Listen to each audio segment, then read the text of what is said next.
Hey guys, welcome to another episode of the Human AI podcast. Today we're going to talk about malnutrition and nutrition support. This is good. I'm here with Grok, and I'm saying that this is good because a doctor might find this interesting, a medical student might find this interesting, a patient might find this interesting. Maybe you're none of those things, but you might find it interesting, or you might find it boring. Anyway, having said that, after this done introduction, let's get into today's topic. Grok, are you ready to introduce us to the topic of nutrition support and malnutrition?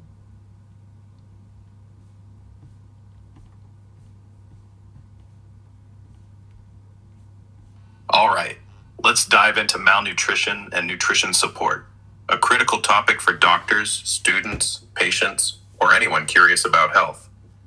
Malnutrition is when the body doesn't get the right balance of nutrients, too little, too much, or the wrong mix, leading to health issues like weight loss, weakened immunity, or organ damage. It can stem from starvation, disease, or poor diet. Nutrition support is the medical response, delivering nutrients via oral supplements, enteral tube feeding, or parenteral IV methods to correct deficiencies, restore health, or sustain those who can't eat normally. Want to start with causes of malnutrition or types of nutrition support? So malnutrition is a lack of nutrients, basically, and this has some adverse effects in the body. Yeah, exactly. Malnutrition is when the body lacks the right amount or mix of nutrients, like proteins, carbs, fats, vitamins, or minerals, causing problems like weight loss, fatigue, weak immunity, slow healing, or even organ failure.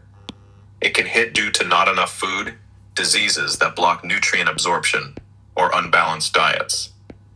Want to dig into specific effects on the body or what triggers it? Well, it's also a surplus of nutrients, right? Like overeating.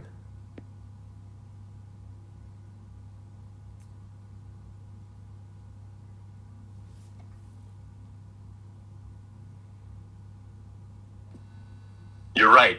Malnutrition isn't just a lack of nutrients. It also includes a surplus, like overeating leading to obesity or nutrient imbalances. Excess calories, especially from sugars or fats, can cause weight gain, diabetes, heart disease, or liver issues, while overconsuming specific nutrients, like vitamin A, can be toxic. Want to explore overnutrition effect?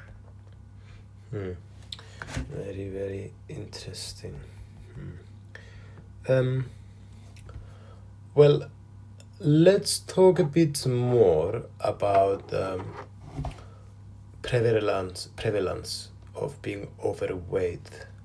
Um, Explain us what prevalence means. I always get it confused with incidence and these other similar terms. Globally, overweight and obesity are major issues, with about 2.5 billion adults, 43% of those over 18, classified as overweight in 2022, including over 890 million with obesity. Prevalence varies: 31% in Southeast Asia and Africa, up to 67% in the Americas. For kids, 37 million under 5 and 390 million aged 5 to 19 were overweight in 2022, a sharp rise from 8% in 1990 to 20%. Forecasts suggest over half of adults and a third of kids will be overweight or obese by 2050, especially in Asia and Africa due to population growth. Want to dive into causes or regional differences? Explain us the difference between prevalence, incidence, and similar words that you might know.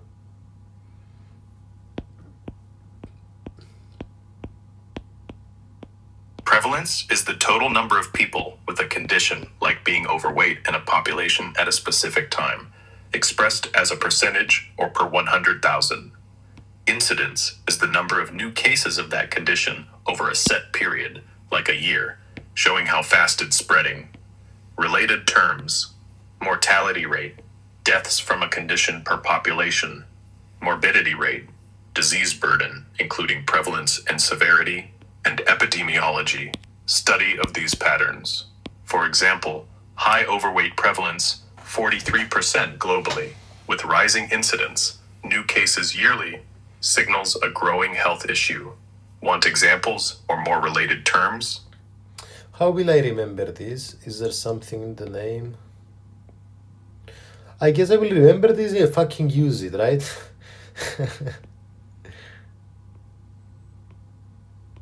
Yeah, using it is the best way to lock it in, but the names give clues too.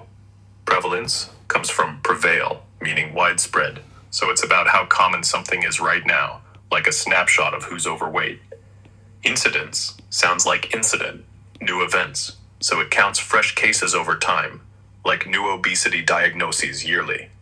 Link them to real-world use. Check health reports or patient charts for prevalence, total cases, and incidence, new cases. Practice by describing trends, like 43% prevalence of overweight, with millions of new cases annually. Want a mnemonic or example to cement it? This makes sense. And basically half the world is overeating, the other half doesn't have fucking food. That's a stark way to put it, but you're Please not wrong. don't make yourself sound conscious. You don't need to laugh, just provide us with information.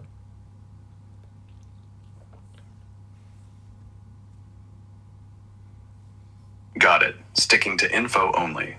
About 43% of adults globally, 2.5 billion, are overweight or obese, driven by overeating and sedentary lifestyles, while around 828 million people face hunger or undernutrition due to food scarcity, poverty, or conflict.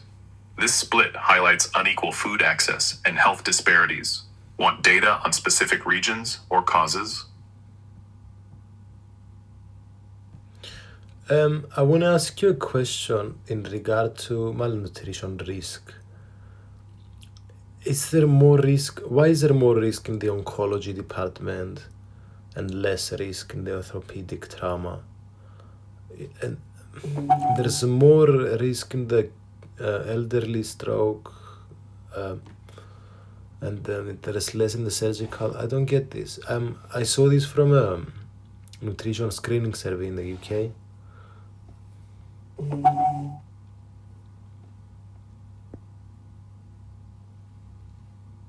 Malnutrition risk varies across medical departments due to patient conditions, treatment effects, and physiological factors, as shown in UK nutrition screening surveys. In oncology, risk is higher, 25 to 75% of patients, because cancer and treatments like chemotherapy cause appetite loss, nausea, and metabolic changes that deplete nutrients, often leading to weight loss and weakened immunity. Orthopedic trauma patients have lower risk, 8 to 20%, since their injuries, while serious, typically don't disrupt digestion or metabolism directly. Younger patients often recover faster with adequate diet. Elderly stroke patients face high risk, up to 44%, due to swallowing difficulties, dysphagia, reduced mobility, and age-related muscle loss, impairing nutrient intake and utilization. General surgical patients have moderate risk, around 20 to 30%, as surgery can stress the body and reduce appetite temporarily. But many are healthier pre-surgery compared to oncology or stroke patients. Oh, so why oncology is this high is because cancer can't be caused from eating bad foods?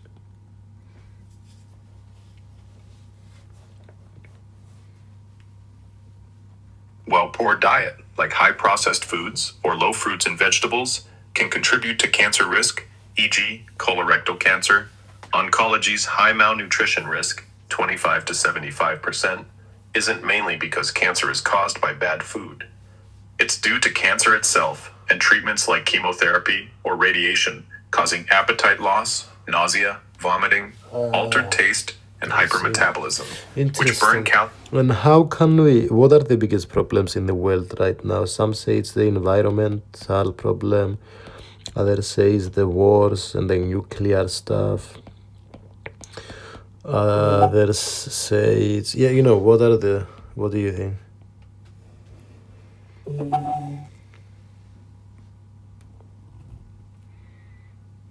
The biggest problems in the world in 2025, based on current data, are interconnected and debated for their urgency. But here's a critical breakdown.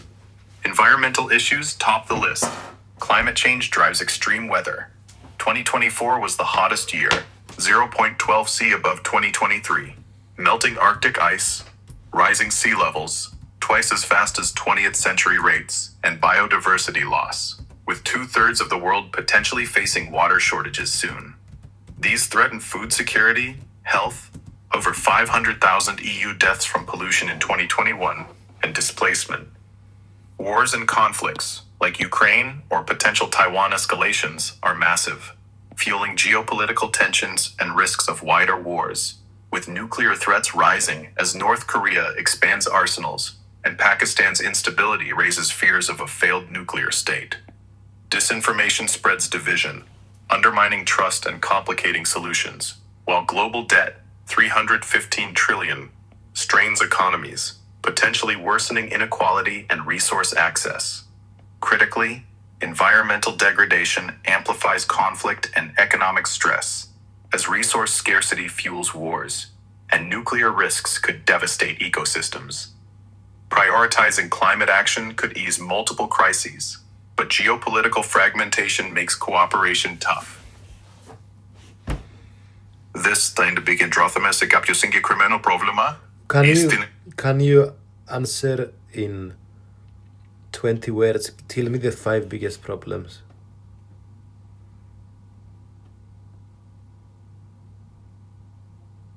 Climate change, wars, nuclear risks, disinformation, global debt threaten ecosystems, peace, stability, trust, and economic equity worldwide. This leptomedius?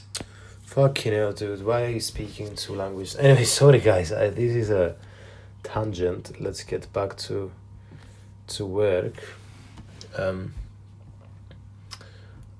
Which this is work too, guys. Or vice versa. Like, anyway, separating knowledge. I hate separating knowledge. Okay, so let's talk a bit more about malnutrition. So,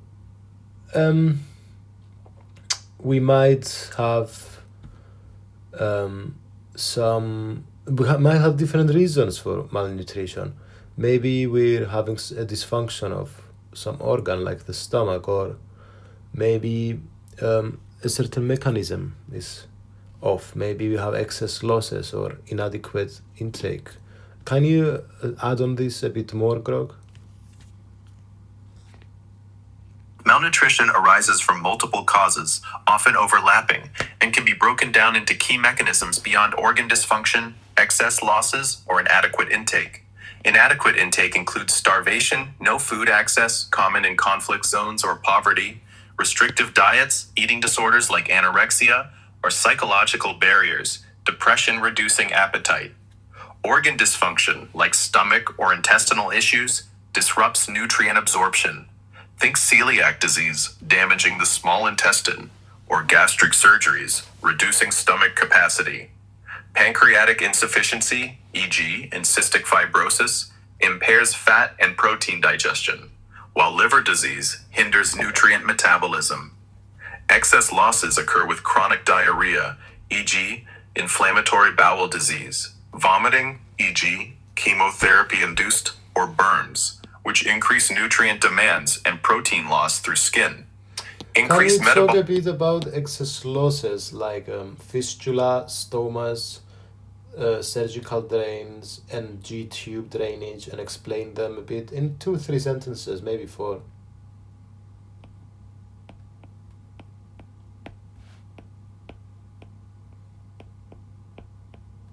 Excess losses and malnutrition can occur through fistulas, stomas, surgical drains, and G-tube drainage, leading to significant nutrient depletion.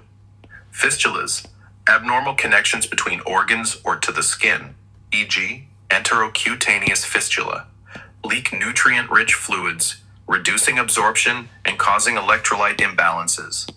Stomas, like colostomies, divert intestinal contents outside, often losing fluids, electrolytes, and nutrients, especially if output is high.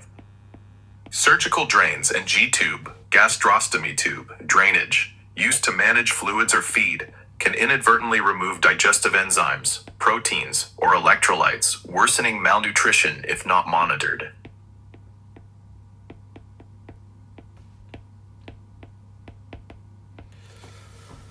Okay, and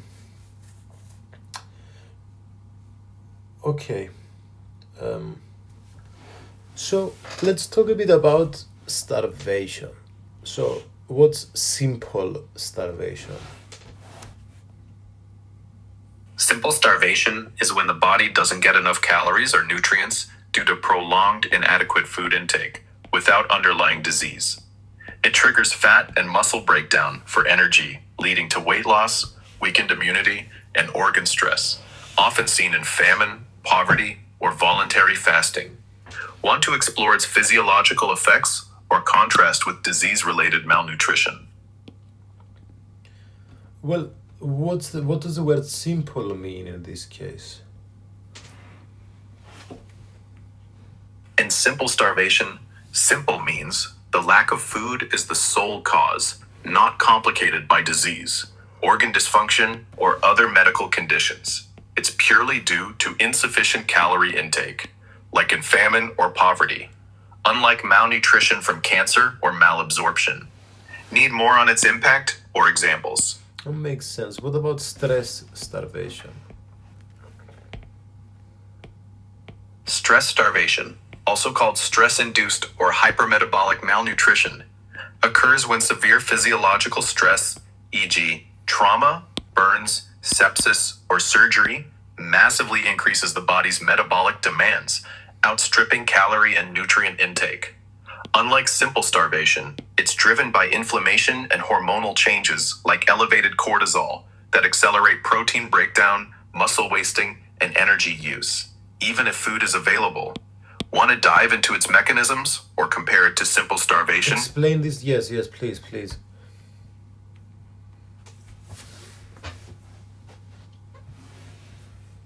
Stress starvation happens when intense stress from trauma, burns, sepsis, or major surgery spikes the body's energy and nutrient needs. Inflammation and hormones like cortisol and catecholamines rev up metabolism, breaking down muscle and fat for fuel faster than simple starvation, even if food is consumed. This hypermetabolic state leads to rapid weight loss, weakened immunity, and organ strain, requiring aggressive nutrition support to counteract. Want specifics on hormonal effects or So nutrition? in stress starvation, do I eat food or no? In stress starvation, you may eat food, but the body's hypermetabolic state, driven by inflammation and hormones like cortisol, burns calories and nutrients so fast that even normal or increased food intake can't keep up with the demand. This leads to muscle breakdown and malnutrition, unlike simple starvation, where no food is available. Want to explore why intake fails or treatment options?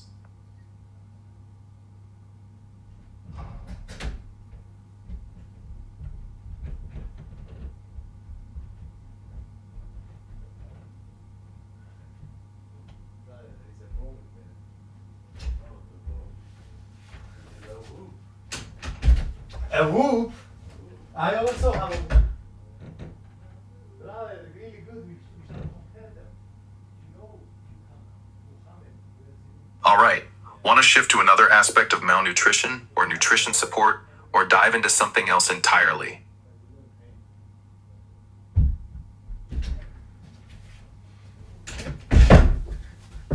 Okay, sorry guys. Could you kind of repeat a bit on this?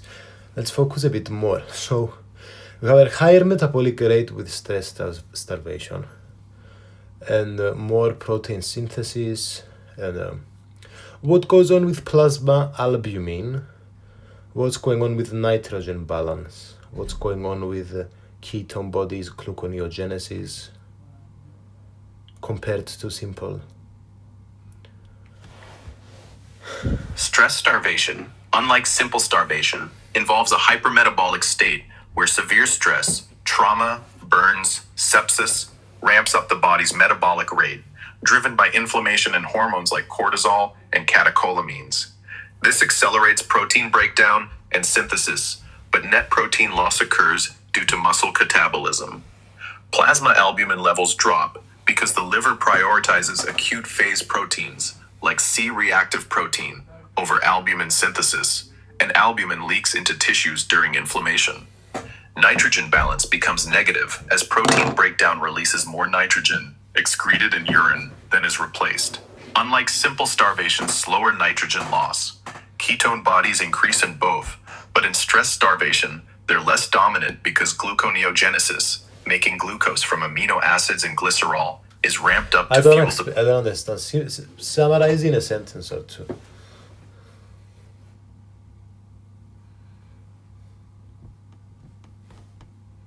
Stress starvation spikes metabolism, breaking down muscle for protein and energy, lowering plasma albumin, increasing gluconeogenesis, and causing negative nitrogen balance. Unlike simple starvation, it burns nutrients faster despite food intake, driven by inflammation and stress hormones. Okay, why we want less nitrogen and more ketones and more glucogen? Okay, I understand why we want more gluconeogenesis and ketones actually. Why less nitrogen and why less plasma albumin? If you could tell us in a sentence. Less nitrogen in stress starvation reflects muscle breakdown releasing nitrogen faster than it's replaced, causing negative nitrogen balance and protein loss. Lower plasma albumin occurs because inflammation diverts liver synthesis to acute phase proteins, and albumin leaks into tissues. Want more on these processes? Yes, tell me again. I didn't understand the reason.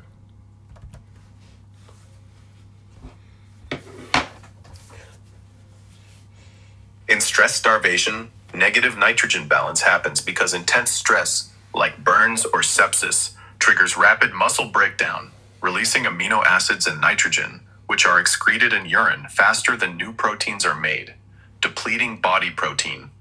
Plasma albumin drops because inflammation shifts the liver's focus to making acute phase proteins, like C-reactive protein, instead of albumin, and albumin leaks into tissues due to increased vascular permeability during stress.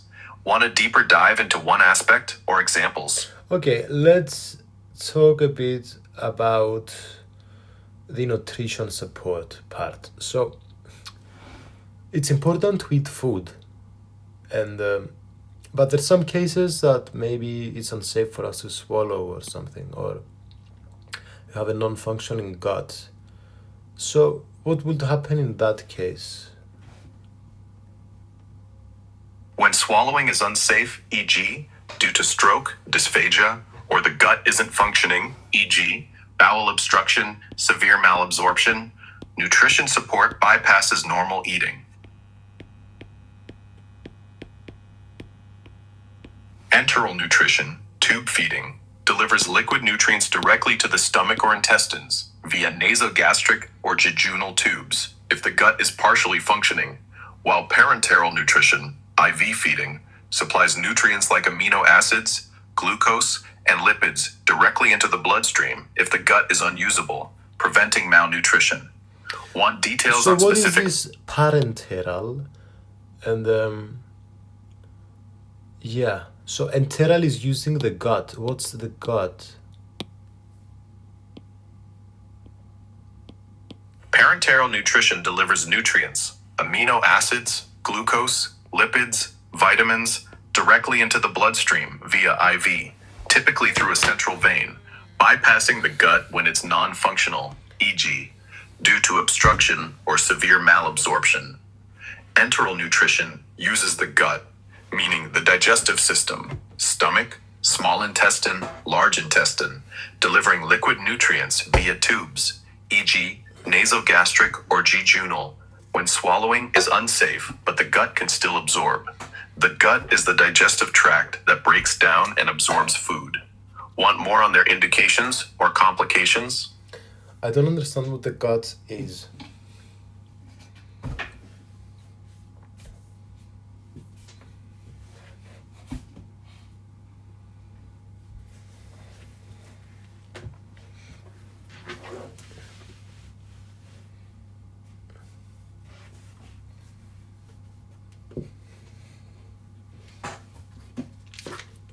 What's the gut, Grog?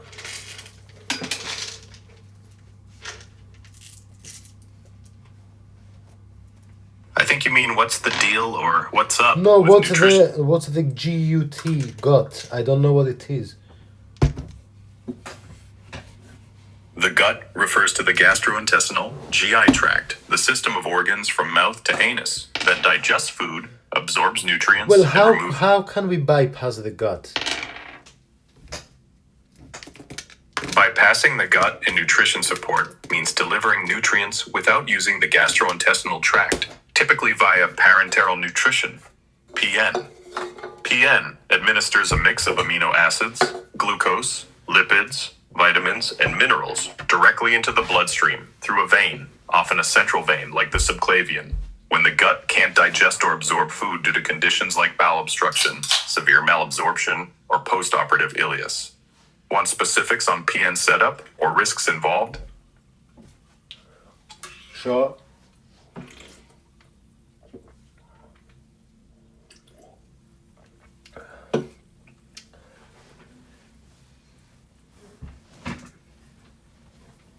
Tell me again more about the parenteral paths.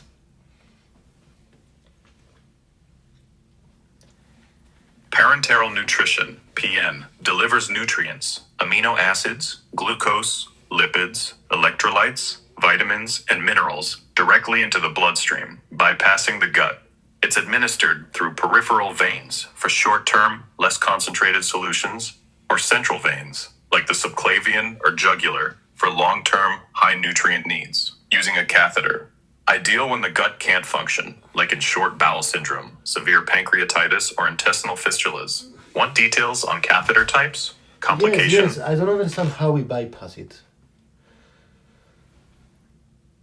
Parenteral nutrition, PN, bypasses the gut by injecting nutrients, amino acids, glucose, lipids, vitamins, minerals, directly into a vein, skipping digestion and absorption in the stomach and intestines. A catheter delivers the nutrient mix into the bloodstream, either through a peripheral vein, small veins in arms for short term, or a central vein, larger veins near the heart for long term, ensuring the body gets essential nutrients when the gut can't process food due to conditions like bowel obstruction or severe malabsorption. Right here for you. Okay. To clarify, continue. bypass. Let's continue. So, sorry guys, I took a break to get a smack in my belly. Okay, so we talked about enteral and parenteral using straight in the veins. So can we like, is it bioavailable if we put things in the veins and arteries and we do this parenteral thing?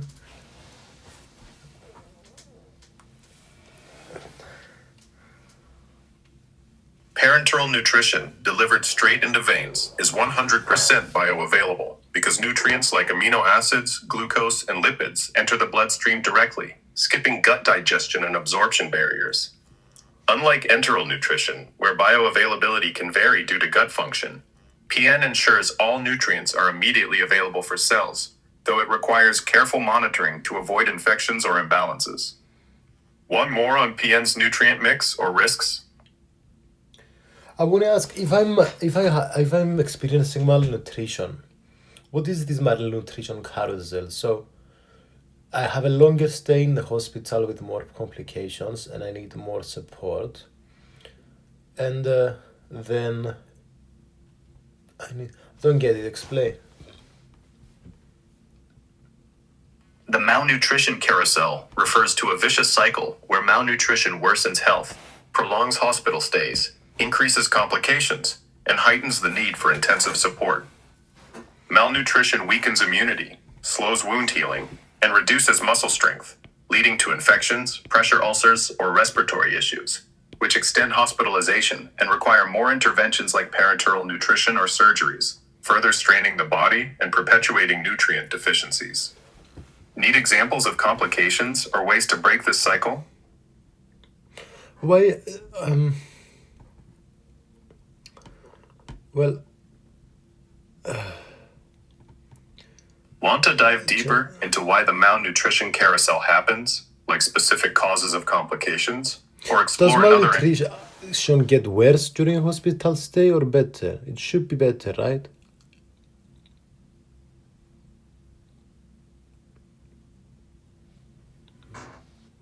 Malnutrition should ideally improve during a hospital stay with proper nutrition support like enteral or parenteral feeding, tailored to the patient's needs to restore nutrient levels and aid recovery. However, it can worsen if untreated due to increased metabolic demands from illness, infections, or inadequate feeding, fueling the malnutrition carousel with longer stays and complications.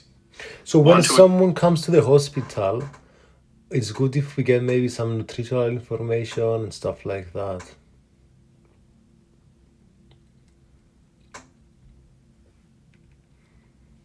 Yes, collecting nutritional information when someone enters the hospital is crucial to identify malnutrition risk early and tailor interventions. Screening tools like the Malnutrition Universal Screening Tool must assess weight loss, appetite, and disease impact, guiding decisions for oral supplements, enteral or parenteral nutrition to prevent worsening health and complications. Want details on screening tools or nutrition planning? Okay, so how can a hospital cause malnutrition though?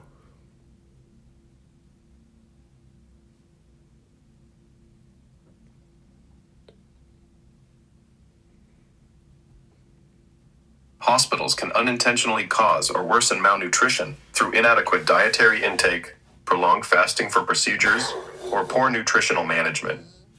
Factors include unpalatable hospital food, missed meals due to tests, reduced appetite from pain or medications, and failure to address increased nutrient needs from illness or surgery, leading to nutrient deficiencies and complications. Want specifics on prevention strategies or common hospital-related triggers? Sure. Hospitals can trigger malnutrition via missed meals from frequent tests or surgeries, unappealing food reducing intake, or medications causing nausea or appetite loss. Increased metabolic demands from infections, trauma, or recovery often go unaddressed, while inadequate screening misses at-risk patients. Prevention includes using tools like MUST for early screening, prioritizing tailored enteral or parenteral nutrition, ensuring meal schedules accommodate procedures, and offering appetizing, nutrient-dense options. Want more on a specific trigger or prevention method? No, it's good. So we've talked about inadequate intake. So how do we prevent all of this?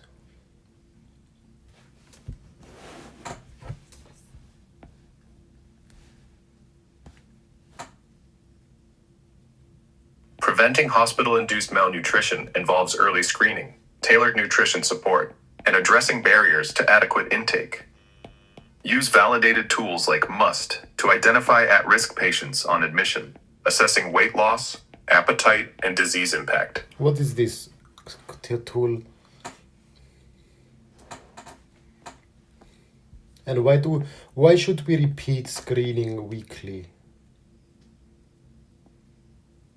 The Malnutrition Universal Screening Tool, MUST, is a validated 5-step tool assessing malnutrition risk by evaluating BMI, unintentional weight loss, and acute disease effect on intake, assigning risk scores low, medium, high to guide nutrition plans. Weekly rescreening is recommended because hospital patients' nutritional status can change rapidly due to procedures, infections, or worsening conditions, ensuring timely adjustments to interventions like enteral or parenteral nutrition. Want details on MUST steps or other screening tools?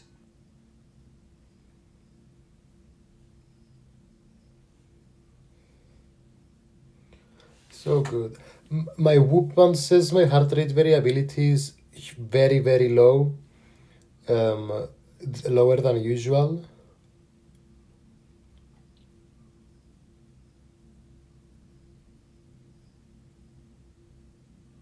Low heart rate variability on your Whoop band suggests reduced autonomic nervous system flexibility, often linked to stress, fatigue, poor sleep, or malnutrition, which could align with our discussion.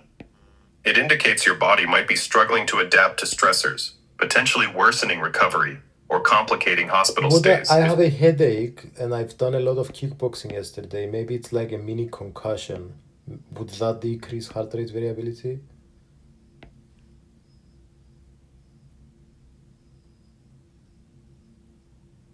Intense kickboxing, especially if it caused a mild concussion, can lower heart rate variability, HRV, by stressing the autonomic nervous system, disrupting its balance, and reducing adaptability. Concussion-related inflammation or fatigue, combined with physical exertion, may also impair HRV temporarily, while dehydration or malnutrition from inconsistent eating, like you mentioned, can worsen it. Want advice on monitoring symptoms or HRV recovery? It's all right. Okay, let's go back. So why do we need to repeat the screening weekly?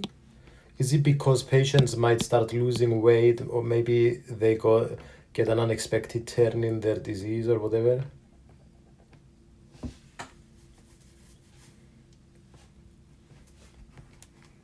Weekly malnutrition screening is needed because patients' conditions can shift quickly in hospitals, with weight loss from reduced intake, worsening disease increasing metabolic demands, or complications like infections disrupting nutrient absorption. Tools like MUST catch these changes early, allowing adjustments to nutrition plans, e.g., switching to enteral or parenteral feeding to prevent malnutrition escalation. Want more on specific triggers for rescreening or MUST criteria?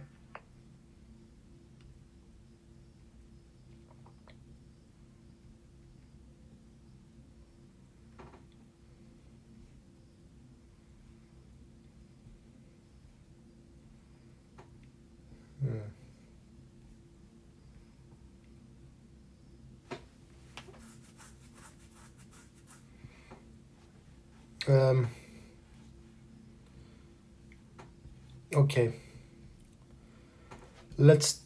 Okay. So,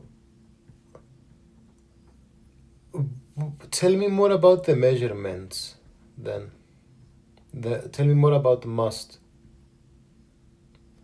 So we get the BMI, we get a weight loss score, we get an acute disease effect score, and then we get an overall risk of malnutrition.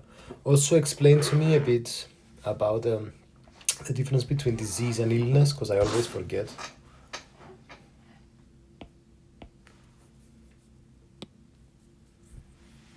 The Malnutrition Universal Screening Tool, MUST, calculates malnutrition risk through 3 key measurements, summed for an overall score. Step 1. BMI score, 0-2, BMI less than 18.5 gets 2 points, high risk.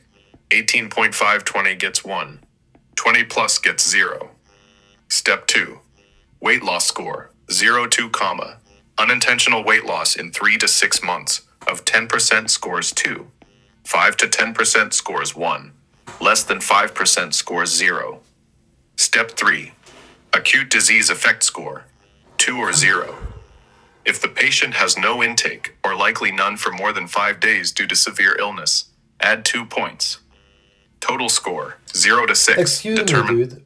I'm confused. Because weight loss score, sorry, BMI. What if the BMI is 40? We don't get points?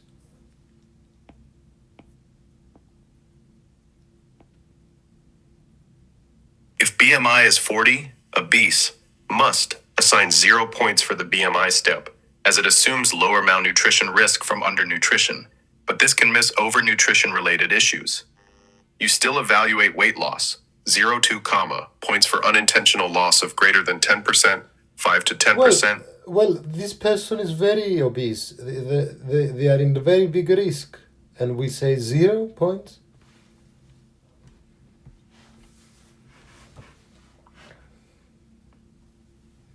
You're right. A BMI of 40, obese, getting 0 points on MUST can seem misleading since obesity carries health risks like diabetes or heart disease, but MUST focuses on undernutrition risk, not overnutrition. Obese patients may still face malnutrition if they have unintended weight loss or acute illness reducing intake. So MUST checks. Weight loss score, 2 points for greater than 10% loss, 1 for 5 to 10%, 0 for less than 5% in 3 to 6 months. And acute disease effect, 2 points if no intake for greater than 5 days. A high BMI might mask muscle loss or nutrient deficiencies, so clinical judgment and additional tests, e.g., albumin levels, are key for obese patients. All right. Wha- So, if we have, tell me what the actions taken are, if there's low risk, medium risk, or high risk.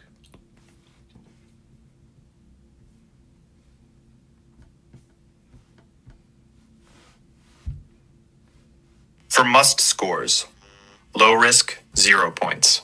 Routine care, monitor diet, no immediate action unless condition changes. Rescreen weekly. Medium risk, 1 point. Observe closely, document intake, provide oral supplements if needed, rescreen every 2 to 3 days. High risk, greater than 2 points. Urgent action.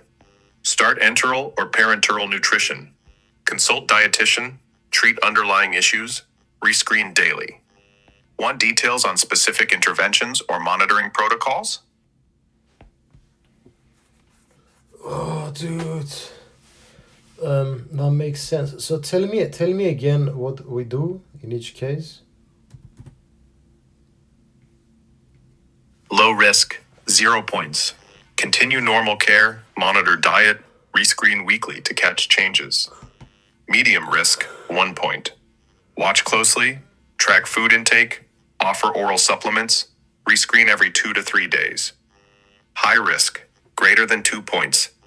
Act fast, initiate enteral or parenteral nutrition, involve dietitian, address causes, rescreen daily. Need more on any action or examples?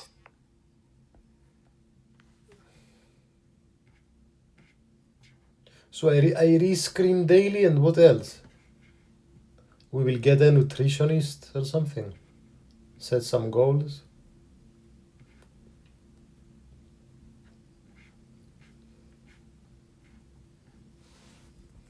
For high risk, must score greater than 2.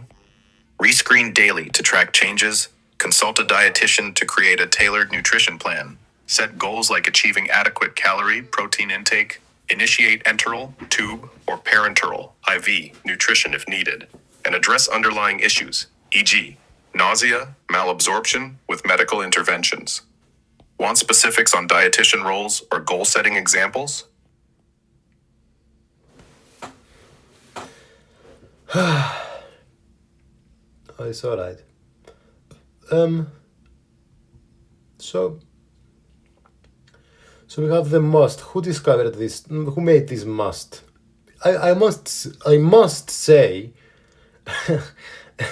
I don't know if it's like I get this has to be like a simple thing. I'm not very impressed, I'll be honest. But who am I anyway? It doesn't mean anything if I'm not impressed with must. It's not like it's bad, it's just like I feel like a group of 12-year-olds at school can come up with it.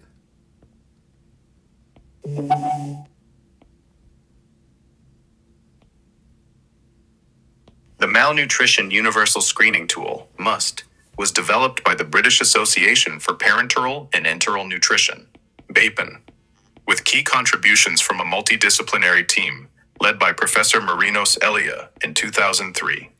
Oh, is Greek guy?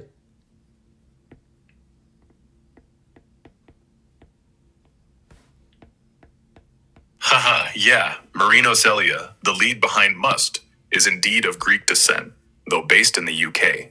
The tool's simplicity, BMI, weight loss, and disease effect, was intentional, crafted by BAPEN to be quick and universal for busy clinicians, but it's backed by rigorous validation studies. Want to dive into how it was tested, or why its simplicity? Sure, yeah, sure, for sure.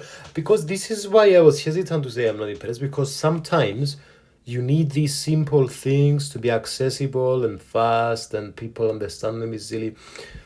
So I get that part. So yeah, in a sense, it's this.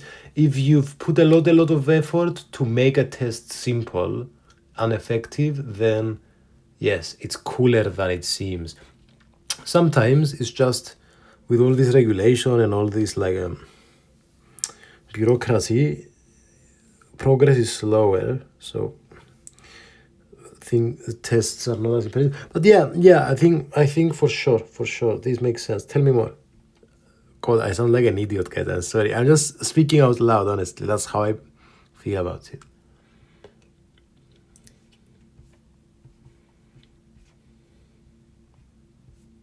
No worries, you're just keeping it real, and that's awesome. The simplicity of must, developed by Marinos Elia and Bapin in 2003, is its genius. It had to be fast, accessible, and usable by nurses, doctors, or even non-specialists in hectic hospital settings. They distilled it to BMI, weight loss, and acute disease effect after rigorous trials, testing it across diverse UK patient groups, elderly, surgical, oncology, to ensure it caught malnutrition reliably without complex lab tests. Validation studies, like those in 2004-2008, showed MUST predicted longer hospital stays and mortality in high-risk patients, proving its effectiveness despite looking basic. The bureaucracy and regulations you mentioned slowed adoption, but its universal design broke through, now used globally. Simplicity cuts through chaos, like in war zones you'd work in as a doctor, where quick, clear tools save lives. Yeah, got it. Okay, perfect. Okay, and I'm back from my break personally, guys, but it's instant for you, so let's get back to it. So let's talk a bit more, Grog, about the roots of nutrition support. So we said enteral, using the gut, parenteral, bypassing the gut. Up to there, all good.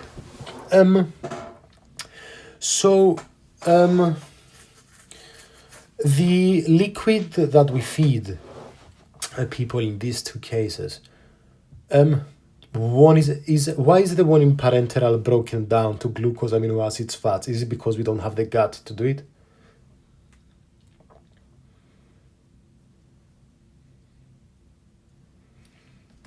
Parenteral nutrition, PN, delivers nutrients, glucose, amino acids, and lipids already broken down because it bypasses the gut, which normally digests complex carbs, proteins, and fats into these simpler forms for absorption.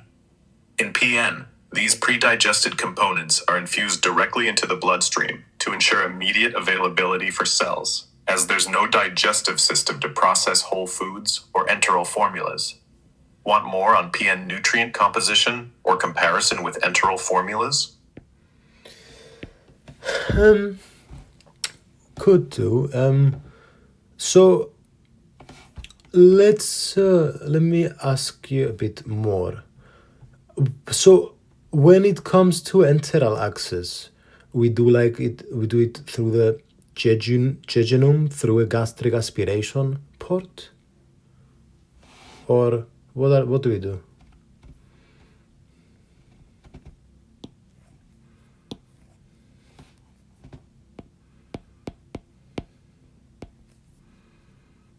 Enteral nutrition delivers liquid nutrients through the gut via tubes, depending on patient needs and gut function. Common methods include nasogastric NG tube, nose to stomach, nasojejunal, NJ tube, nose to jejunum, gastrostomy, surgically placed stomach tube, like PEG, or jejunostomy, surgically placed jejunal tube. Choice depends on factors like aspiration risk or gastric function. NJ or jejunostomy reduces aspiration risk compared to NG or gastrostomy. Want details on tube placement or complications? So we have gastric aspiration holes and gastric aspiration. Tell me again.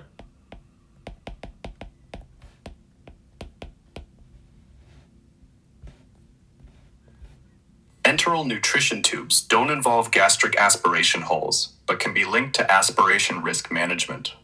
Gastric aspiration refers to stomach contents entering the lungs, a risk in some patients, so tube choice matters. Nasogastric NG tubes, nose to stomach, and gastrostomy tubes, surgically placed in stomach, e.g., PEG, deliver nutrients to the stomach but may increase aspiration risk in patients with poor gastric emptying or reflux. Nasojejunal NJ tubes, nose to jejunum, or jejunostomy tubes, surgically placed in jejunum, Bypass the stomach, reducing aspiration by delivering nutrients directly to the small intestine. Want more on managing aspiration or tube specifics? I mean, sure. So, yeah, so we have, okay, yes. All right, focusing on enteral nutrition and aspiration. Nasogastric, NG, and gastrostomy, PEG, tubes feed into the stomach, but in patients with reflux or slow gastric emptying, there's a higher risk of aspiration, stomach contents entering lungs. Nasojejunal, NJ, and jejunostomy tubes deliver nutrients to the jejunum, bypassing the stomach to lower aspiration risk, especially in critically ill or neurologically impaired patients. Management includes elevating the head, monitoring residuals, or switching to jejunal feeding if aspiration persists. Need specifics on tube placement techniques or Sure, complication? yes, yeah, please.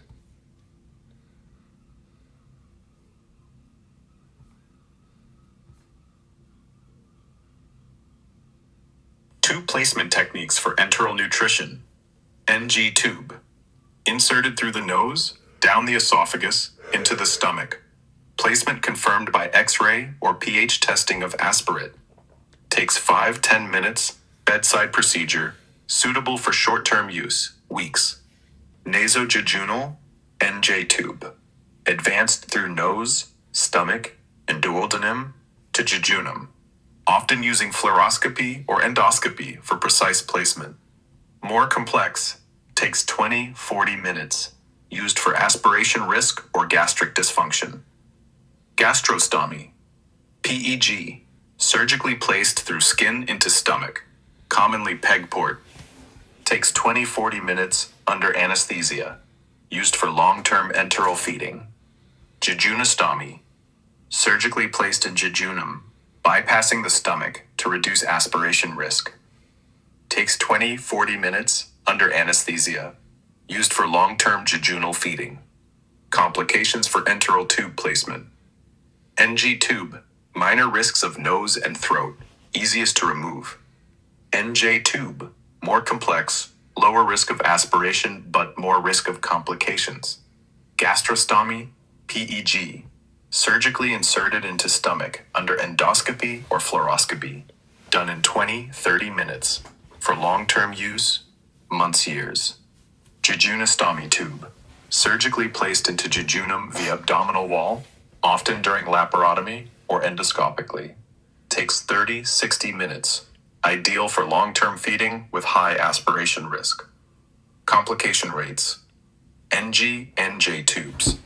Common issues include nasal irritation, 10-20%, tube displacement, 5-10%, and aspiration pneumonia, 2-5% in high-risk patients. Okay. NJ. Okay. Let's talk a bit about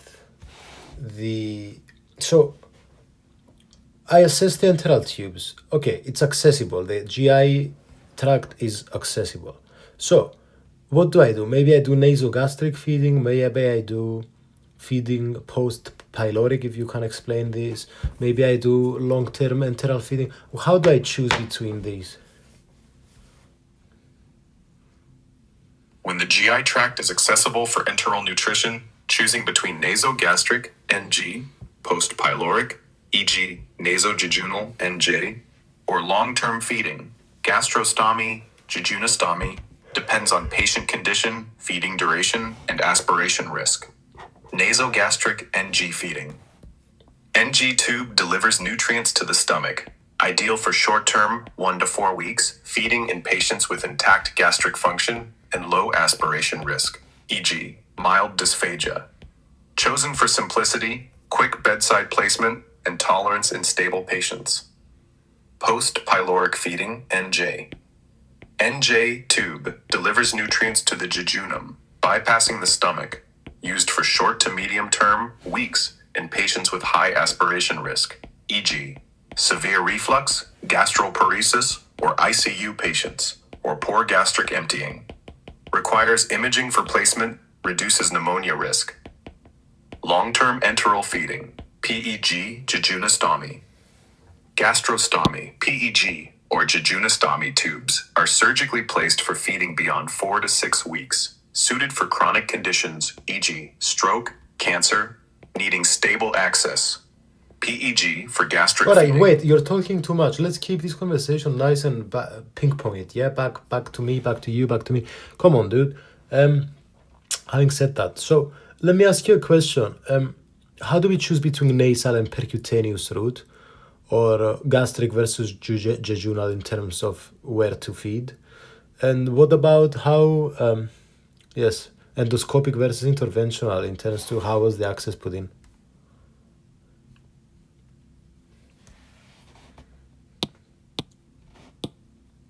All right, let's ping pong. Choosing enteral feeding routes. Nasal, NG, NJ for short term, 1 to 4 weeks, less invasive. Percutaneous, PEG, jejunostomy for long term, more than 4 weeks, more stable. Gastric feeding, NG, PEG for intact stomach function. Jejunal, NJ, jejunostomy for high aspiration risk or gastric issues. Access placement. Endoscopic, PEG, some jejunostomy, uses a scope, less invasive. Interventional, radiology guided Let me ask you a jejunostomy. question. So what does percutaneous mean?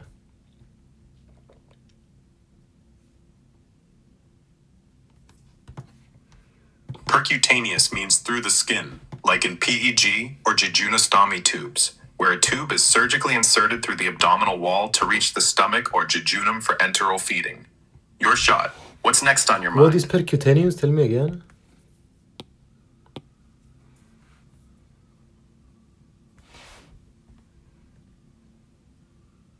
Percutaneous refers to a medical procedure where access is made through the skin, like inserting PEG or jejunostomy tubes through the abdominal wall for enteral nutrition. Okay, I see.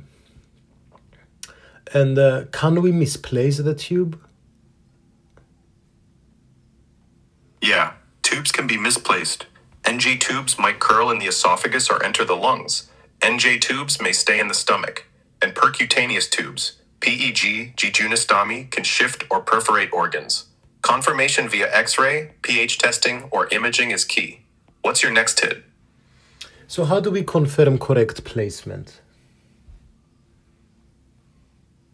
Correct tube placement is confirmed by NG tubes, pH testing of aspirate, pH less than 5.5, or chest X-ray. NJ tubes, X-ray or fluoroscopy. PEG, jejunostomy, endoscopic visualization, or post-procedure X-ray to ensure proper positioning. Your move. What's up next? I see. That makes sense. Okay, and so maybe we do an X-ray, or so the tube, it should bisect the carina. What does this mean? And yeah.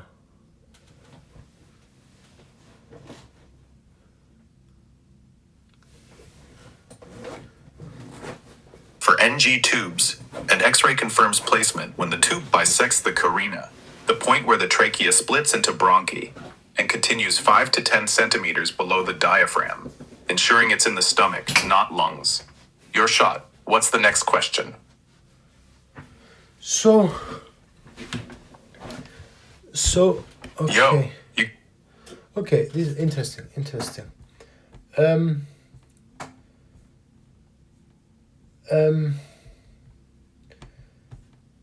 Let's talk a bit more about nasojejunal feeding.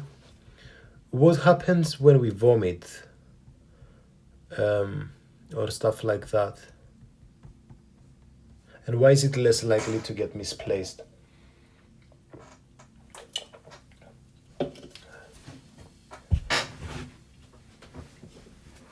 Nasojejunal, NJ feeding, delivers nutrients directly to the jejunum, reducing vomiting and aspiration risk compared to nasogastric, NG, because it bypasses the stomach, where reflux or poor emptying can trigger vomiting.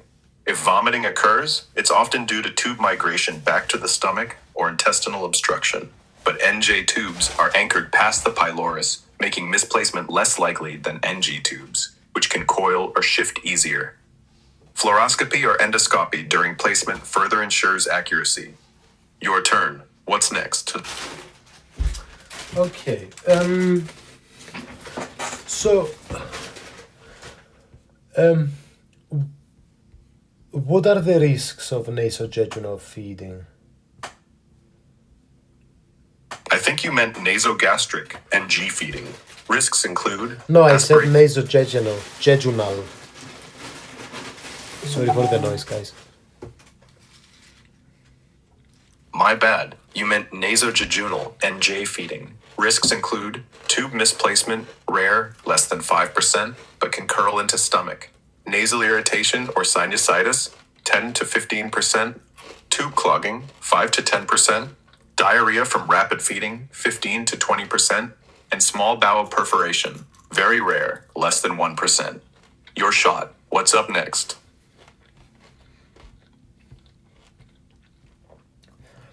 I want to ask about the differences between percutaneous endoscopic gastrostomy and radiologically inserted gastrotomy.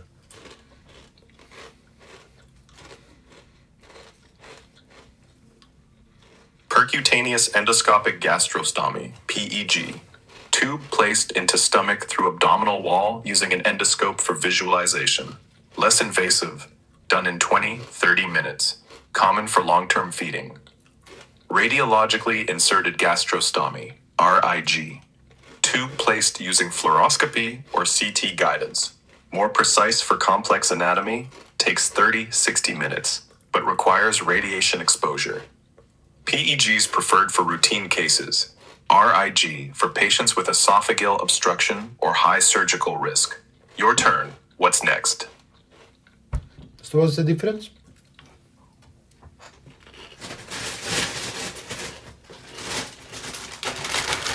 PEG uses an endoscope to guide a stomach tube through the skin. Simpler, less radiation, ideal for routine, long-term feeding. RIG uses fluoroscopy CT for precise placement, better for complex anatomy or obstructions, but involves radiation and longer procedure time. Your shot. What's the next question? You don't need to say your shot all the time. So what's the advantages of PEG and RIG?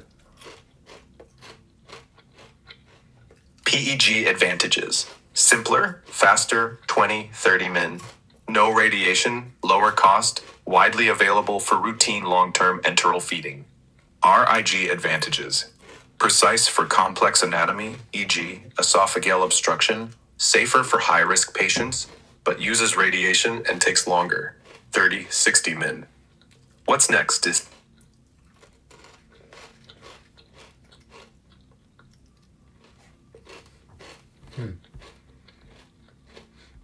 And what are the risks of PEG and RIG?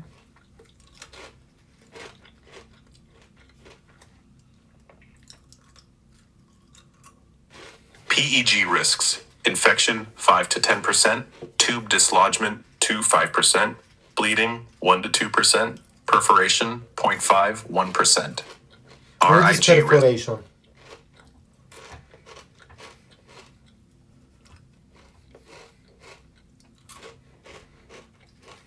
Perforation is a rare complication, 0.5-1% for PEG, slightly higher for RIG, where the tube placement punctures an organ, like the stomach or intestine, causing leakage, infection, or internal bleeding, requiring urgent intervention.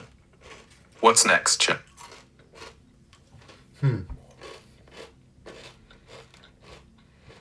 Interesting.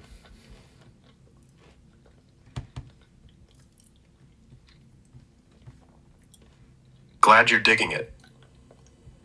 Want to dive deeper into perforation risks? Compare PEG versus RIG further? Or shift to the risks specifically.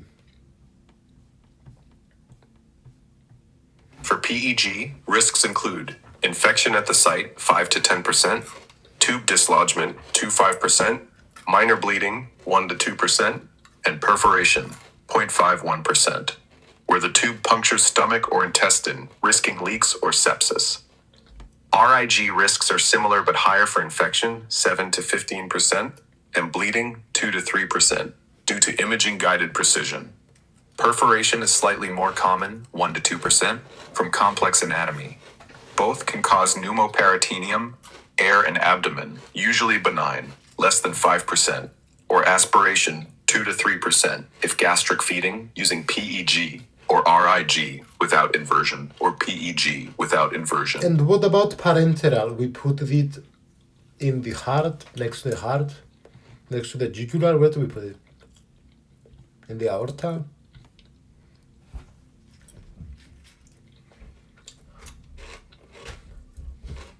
Parenteral nutrition, PN, is emplaced in the heart, aorta, or directly in the jugular, but through a catheter into a large vein for nutrient delivery, bypassing the gut. Common sites: central venous access, preferred for long-term PN.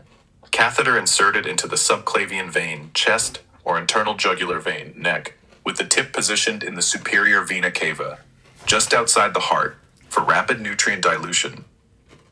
Peripheral venous access, short-term, lower nutrient concentration. Catheter in smaller arm veins like the cephalic or basilic. Aorta isn't used, it's an artery, not suitable for PN. Want more on catheter placement or PN risks? What is TPN?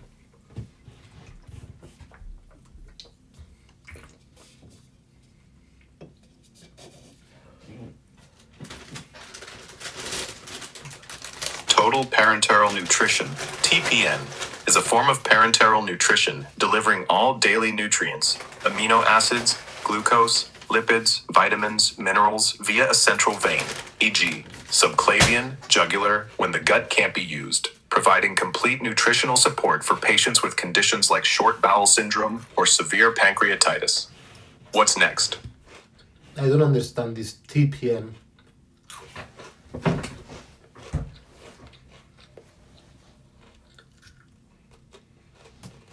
Total parenteral nutrition, TPN, is when all essential nutrients, glucose, amino acids, lipids, vitamins, minerals, are given through a central vein. I see. And what is extravasation of TPN? Extravasation of TPN occurs when the nutrient solution leaks from the vein into surrounding tissues during parenteral nutrition, often due to catheter displacement or vein damage. It can cause swelling, pain, tissue necrosis, or infection at the site, requiring immediate catheter repositioning or removal. What's the next topic you want to explore? I want to talk a bit about monitoring TPN.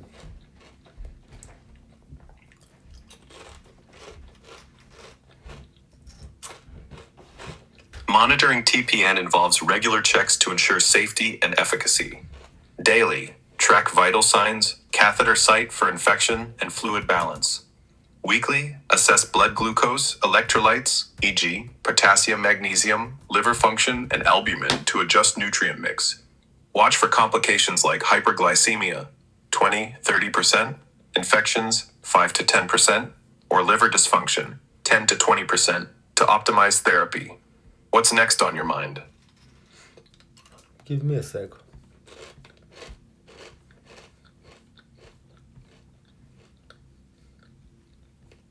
Take your time. Ready when you are with the next question or topic.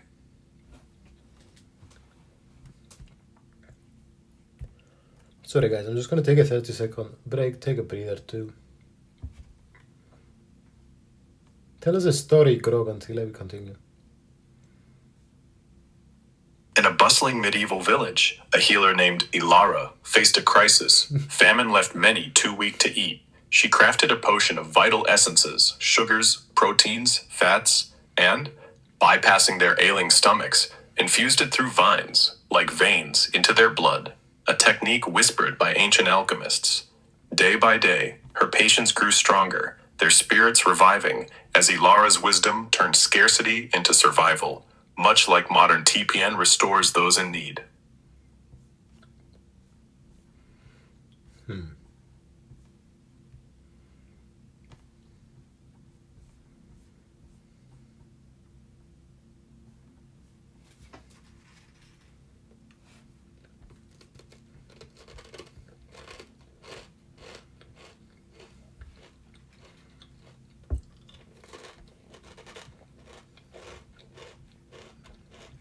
Okay, and let's get back into it. So,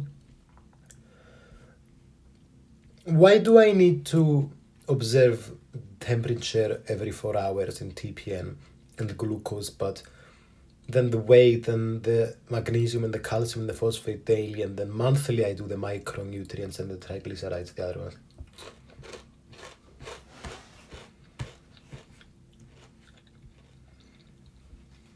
Monitoring TPN requires different intervals based on nutrient stability and complication risks. Every 4 hours, check temperature to catch early signs of catheter-related infections, fever, 5-10% risk, and blood glucose to prevent hyperglycemia, 20-30%, as TPN's high glucose load can spike levels fast. Daily, measure weight to track fluid balance or unintended loss or gain, and check magnesium, calcium, and phosphate, as TPN can disrupt electrolytes, 10-20% imbalance risk, affecting heart and muscle function. Monthly, assess micronutrients, vitamins, trace elements, and triglycerides to ensure long-term adequacy and prevent lipid overload or deficiencies, 5-10% risk of dyslipidemia, as these change more slowly. May I ask, what is a refeeding syndrome?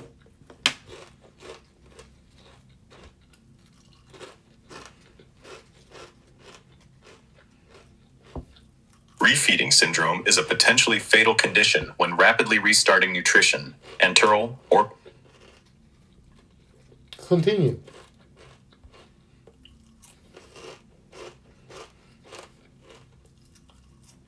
based on these tests or specific complications. For TPN, frequent monitoring, like temperature and glucose No, every no. 4. Refeeding syndrome, please.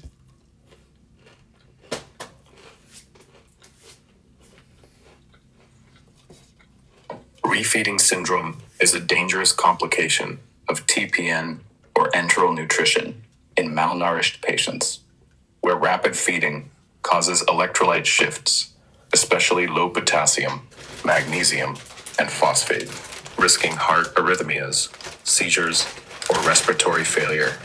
Incidence 0.2-15%. It occurs because starvation shifts metabolism to catabolism, and sudden nutrient influx, especially glucose, spikes insulin, driving electrolytes into cells, depleting blood levels. Prevention involves slow feeding, daily electrolyte monitoring, and supplementation. Example, thiamine, before starting. Want more on prevention strategies or specific electrolyte management? I don't understand, to be honest. And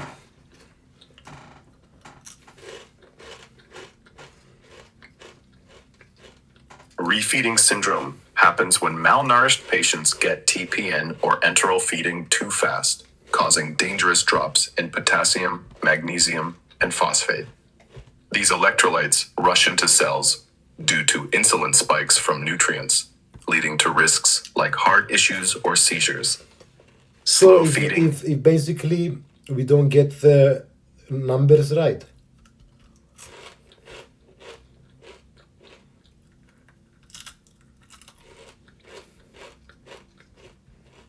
Exactly.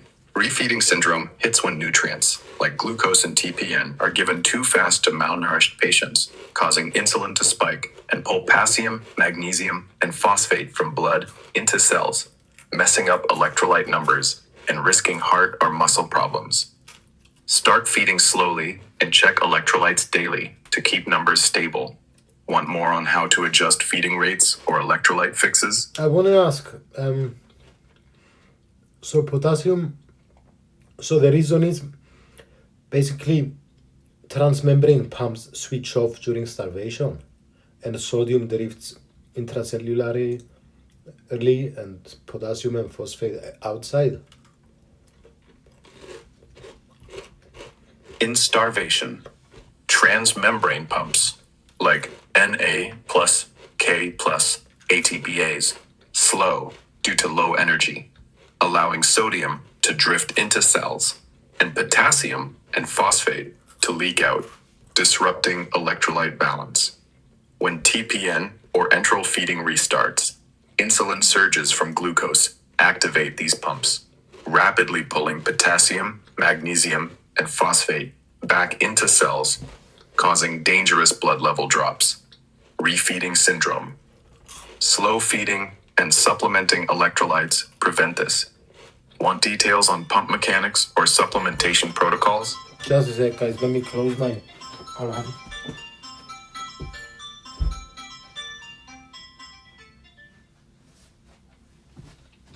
All right. So, Take your. okay, so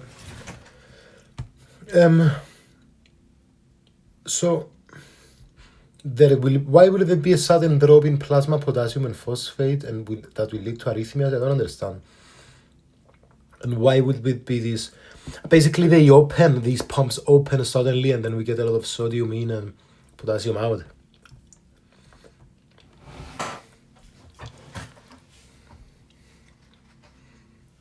During starvation, Na plus K plus ATPase pumps slow, letting sodium drift into cells and potassium and phosphate leak into blood.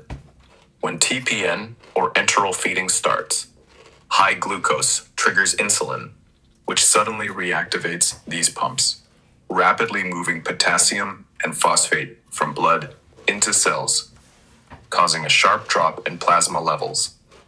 Low potassium, hypokalemia, and phosphate, hypophosphatemia, can disrupt heart muscle electrical activity, leading to arrhythmias. Example, ventricular tachycardia, 5 to 10% risk in severe cases. Sodium doesn't flood in. It's potassium and phosphate shifting intracellularly that causes the imbalance.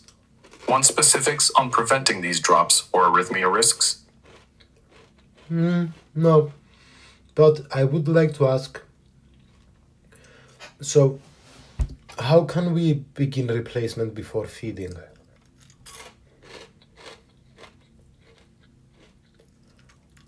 To prevent refeeding syndrome, begin electrolyte replacement before TPN or enteral feeding in malnourished patients by administering IV or oral potassium. Example, 20-40 mmOD. Phosphate. Example, 0.3, 0.6 mmO kg day. Magnesium. Example, 0.2, 0.4 mmO kg day. And thiamine, 100 to 300 mg day for 1 to 3 days. Guided by blood tests while starting feeding slowly, 10 to 20 kcal kg day. This corrects baseline deficiencies and stabilizes pumps to avoid rapid shifts during feeding. Want details on dosing or monitoring protocols? I want to ask about the Wernicke-Korsakoff syndrome.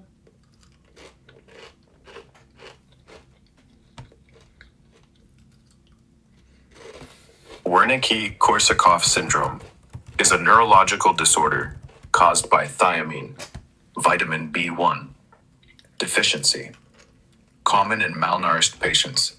Example, alcoholics, starvation. Often linked to refeeding syndrome risks. Wernicke's encephalopathy, acute phase, causes confusion, ataxia, and eye movement issues. Korsakoff syndrome, chronic, leads to memory loss and confabulation. Can you speak a bit faster? Not too fast, but a bit faster.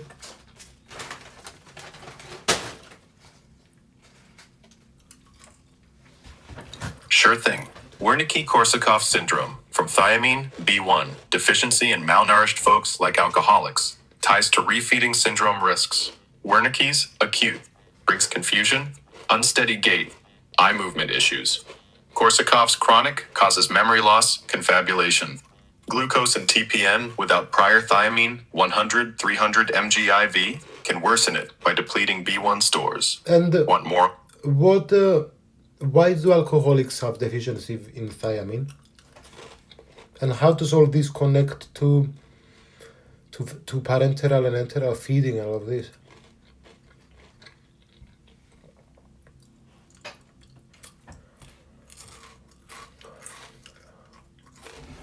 Alcoholics often lack thiamine because alcohol impairs gut absorption, reduces liver storage, and poor diet limits intake, depleting B1. In parenteral, TPN, or enteral feeding, giving glucose without thiamine first can exhaust remaining B1, triggering or worsening Wernicke-Korsakoff syndrome, confusion, ataxia, memory loss. Administering thiamine, 100-300 mg IV.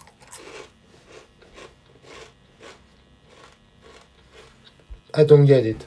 Answer to me again.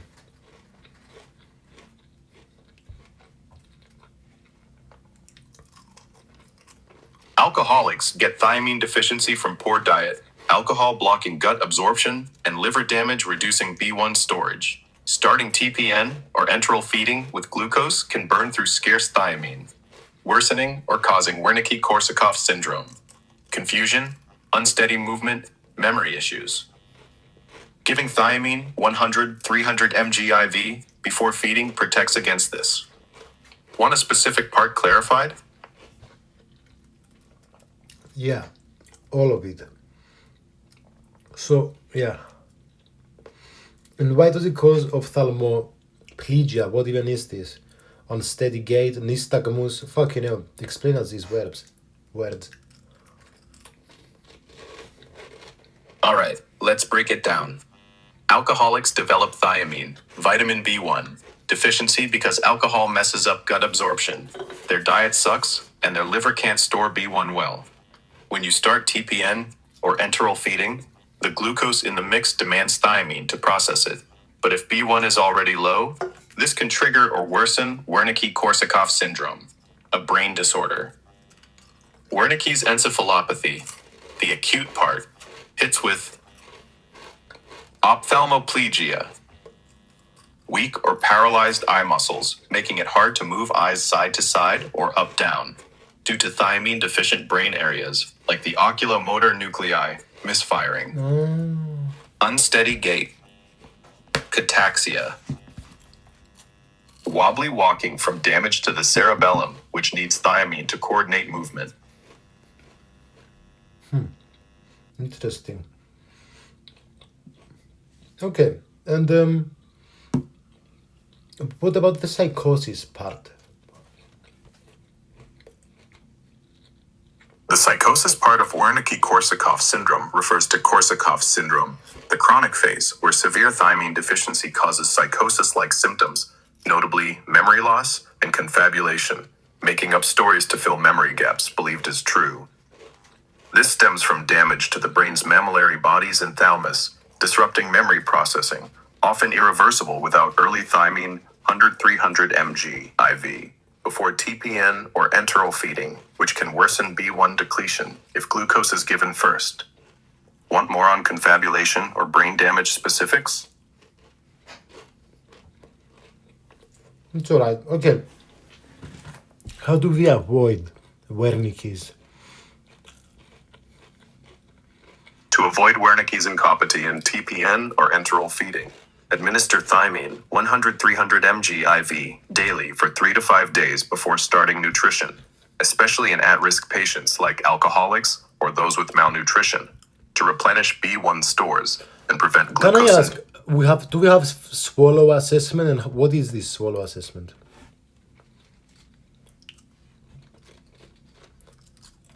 A swallow assessment evaluates a patient's ability to swallow safely, crucial before starting enteral nutrition to prevent aspiration.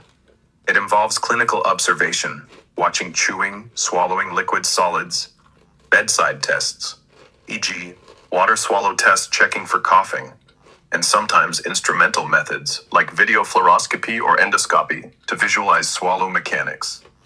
Done by speech therapists or dietitians.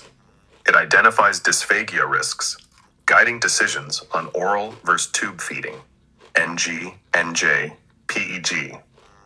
Want more on test specifics or dysphagia management? It's alright. Okay. So can we do some give us a clinical scenario, and I'm gonna try to decide what decision is better. regarding all these we talked about with nutrition support. Here's a clinical scenario. A 68-year-old man, admitted to the ICU post-stroke, has dysphagia, confirmed by swallow assessment, and a history of alcoholism. He's malnourished, BMI 17, 10% weight loss in 3 months, must score 3, with low potassium, 0.8 ml, and thiamine deficiency suspected. His gut is functional, but he can't swallow safely. Options: start nasogastric NG feeding, nasojejunal NJ feeding, or parenteral nutrition, TPN. What's your decision and why? Not, Considering not parenteral, let's do enteral. Nasojejunal, maybe?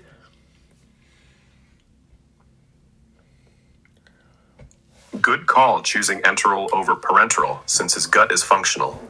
Nasojejunal NJ feeding is a solid pick for the 68-year-old stroke patient with dysphagia, malnutrition, must 3, and alcoholism, as it reduces aspiration risk compared to nasogastric NG by bypassing the stomach, especially with his swallowing issues. To proceed, 1. Administer thiamine, 100-300 mg IV for 3 to 5 days. Can I ask why is not a good idea to why we want to bypass the stomach when we have problem with swallowing?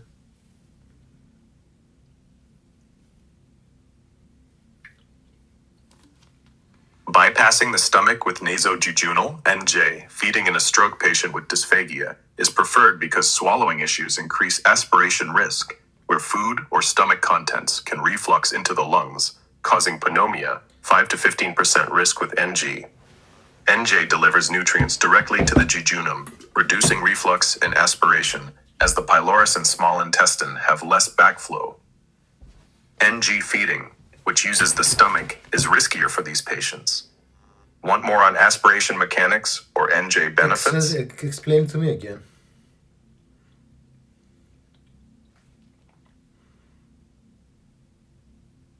In a stroke patient with dysphagia, swallowing problems mean food or stomach contents can easily reflux up the esophagus and enter the lungs, aspiration, risking pneumonia, 5 to 15% with NG tubes. Nasojejunal NJ feeding bypasses the stomach, delivering nutrients straight to the jejunum, where less reflux occurs due to intestinal motility and the pyloric barrier, lowering aspiration risk. Want specifics on reflux pathways or NJ placement? Okay, let's do another clinical scenario.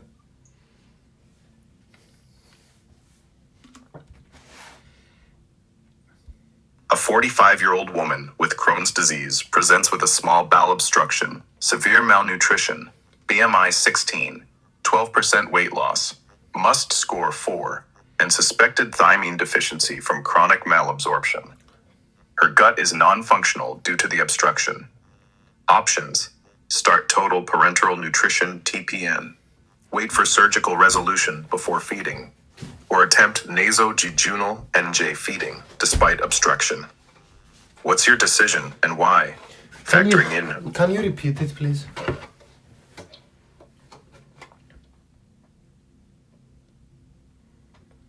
A 45-year-old woman with Crohn's disease has a small bowel obstruction, severe malnutrition, BMI 16, 12% weight loss, must score 4, and likely thiamine deficiency from malabsorption. Her gut isn't working due to the obstruction. Options: start total parenteral nutrition, TPN, wait for surgical resolution before feeding, or try nasojejunal NJ feeding despite obstruction.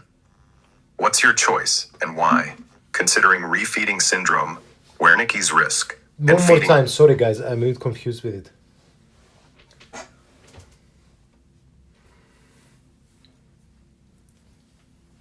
No problem. A 45-year-old woman with Crohn's disease has a small bowel obstruction, severe malnutrition, BMI 16, 12% weight loss, must score 4, and probable thiamine deficiency from malabsorption. Okay.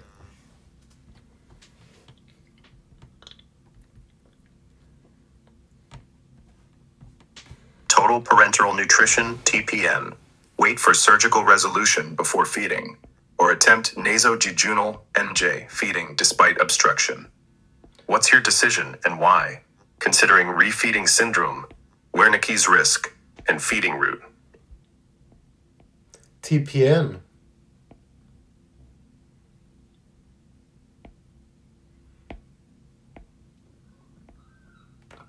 Solid choice, going with TPN for this 45-year-old woman with Crohn's disease, small bowel obstruction, and severe malnutrition, must 4. Since her gut is non-functional due to the obstruction, enteral feeding like NJ is not feasible, and waiting for surgical resolution risks further nutrient depletion.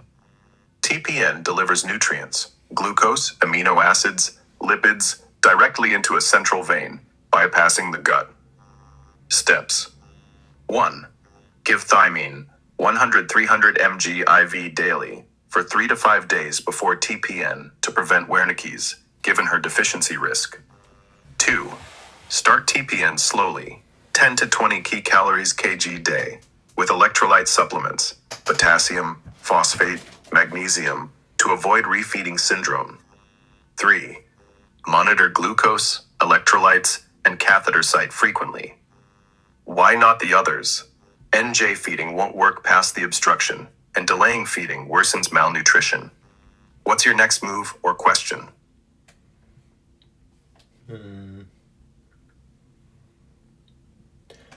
What if feeding requires medical intervention and is not thought to be providing benefit? What do we do then?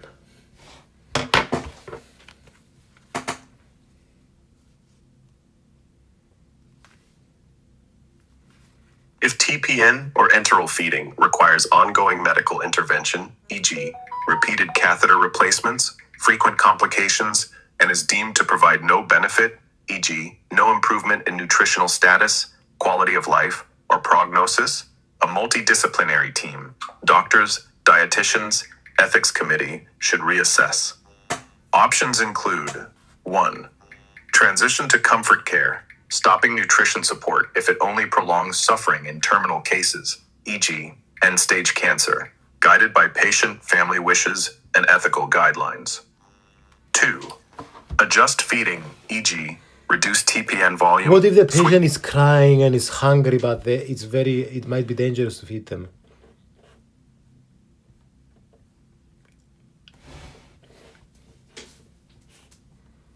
If a patient is crying, hungry, but feeding is dangerous, e.g., high aspiration risk, gut obstruction, or severe refeeding syndrome risk, prioritize symptom relief and safety. 1. Address hunger pain with non-nutritional measures, e.g., analgesics, sedatives, or psychological support, after explaining risks to the patient family. 2. If feeding is viable but risky, use minimal enteral feeding, e.g., trickle NJ feeds, or TPN with strict monitoring, starting with thiamine and electrolytes to prevent Wernicke's or refeeding issues, guided by a dietitian. 3. If feeding is unsafe, e.g., complete obstruction, halt nutrition, focus on palliative care, and involve ethics, palliative teams Awesome. to allow. Well, thank you for watching, guys, and I'll see you next time.